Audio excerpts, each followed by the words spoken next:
Most animated shows are terrified of silence. They rely on constant dialogue to explain who characters are and what the audience should feel. Samurai Jack did the opposite in the sense where Samurai Jack's silence wasn't a limitation, it was a radical choice. It trusted space and it trusted the viewer to sit with the weight of what wasn't being said. Where other stories fill every moment with loud exposition, Samurai Jack left long, heavy gaps and assumed you were paying attention. That trust is exactly what transformed a simple action cartoon into something much heavier, a story about loneliness and the passage of time. It wasn't just a stylistic choice, it was a philosophy. That decision shaped everything about the series. Samurai Jack's world isn't loud or crowded, but instead it's vast, empty, and often isolating. The show rarely rushes to explain its emotions or clarify its themes because it doesn't believe understanding has to arrive immediately. Just like real life with real experiences, meaning in Samurai Jack unfolds slowly, sometimes only after reflection. That trust in silence, in patience, and in the audience is what gives the series its lasting power.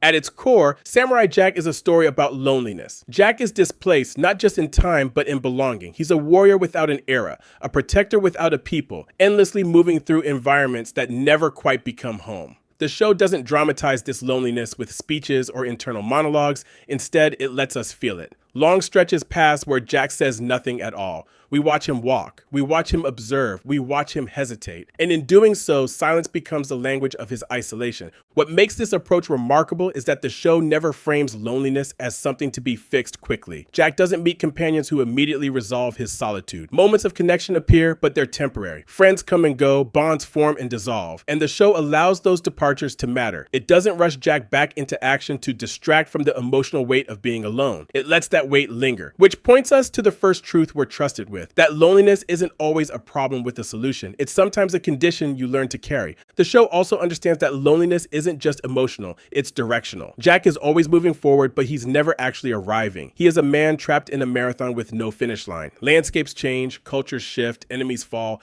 but the destination remains the same. That constant forward motion without resolution creates a quiet fatigue that the series never verbalizes, but consistently communicates. You can see it in Jack's posture, in his pauses, in the way he surveys each new world with caution rather than wonder. Samurai Jack trusts the audience to recognize that exhaustion without ever naming it. This is where Samurai Jack quietly separates itself from most animated storytelling by contrasting against how many shows treat silence as empty space to be filled. Instead, Samurai Jack treats silence as content. It allows you to comprehend that stillness isn't downtime, it's storytelling. A single shot of Jack standing in a barren landscape can communicate more than a page of dialogue ever could. The show understands that emotion doesn't require explanation to be real. It only requires time. That philosophy extends directly into the show's Restraint. Samurai Jack is visually dynamic, but it's never excessive. Action is precise, not chaotic. Violence is stylized, not sensational. When a fight happens, it's purposeful, often brief, sometimes devastating in its simplicity. The show doesn't escalate constantly because it doesn't need to. It trusts that tension can exist without constant stimulation. This restraint applies to character expression as well. Jack doesn't narrate his moral code, he lives it. He doesn't announce his pain, he carries it. When he hesitates before striking an enemy, the show doesn't cut away to explain why. It trusts the viewer to understand that hesitation as a moral conflict, which brings us to our second truth trusted to us,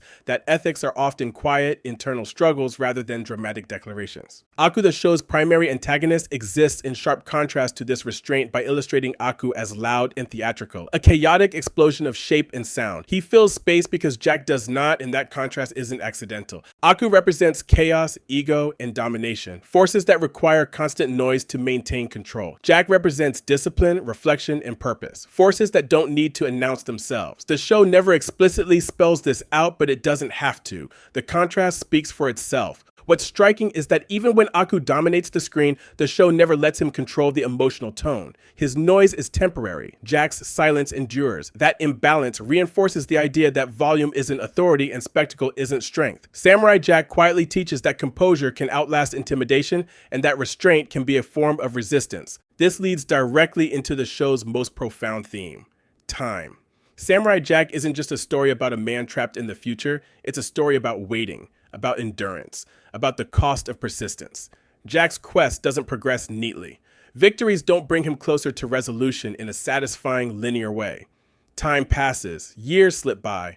the goal remains just out of reach. And the show refuses to pretend that doesn't take a toll. Unlike many hero narratives, Samurai Jack doesn't reward patience with immediate payoff. Jack does the right thing over and over again, and the universe doesn't always respond with progress. That's an uncomfortable truth, especially for a children's animated show. The idea that perseverance doesn't guarantee success, that doing good doesn't mean things will work out. Samurai Jack doesn't soften that reality, but instead allows frustration, exhaustion, and doubt to surface. Quietly, often without words. We watch Jack age. We watch him change. We see the weight of time accumulate, and the show lets that accumulation matter. It doesn't reset him emotionally at the end of an episode. His failures linger. His near misses sting. The audience is trusted to recognize the slow erosion of hope without being told explicitly that it's happening.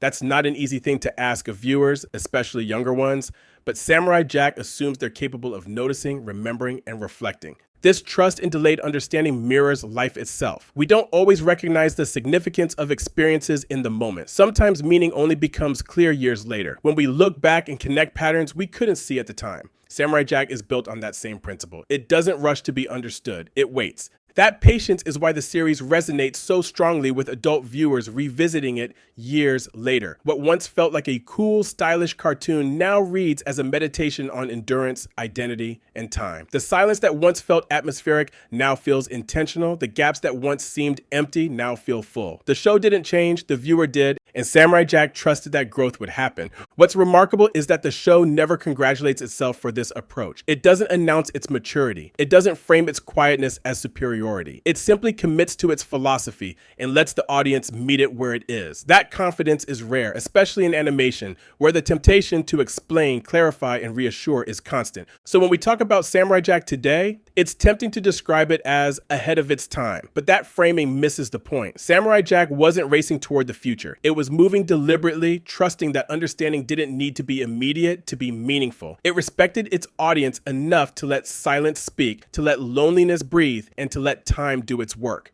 In a landscape filled with noise, Samurai Jack chose restraint. In a medium that often fears stillness, it embraced it, and in doing so, it trusted us. It trusted viewers, kids and adults alike, to sit with uncertainty, to feel without being told how, and to grow into the meaning when they were ready. That trust is why Samurai Jack endures. Not because it shouted louder than other shows, but because it was willing to say less.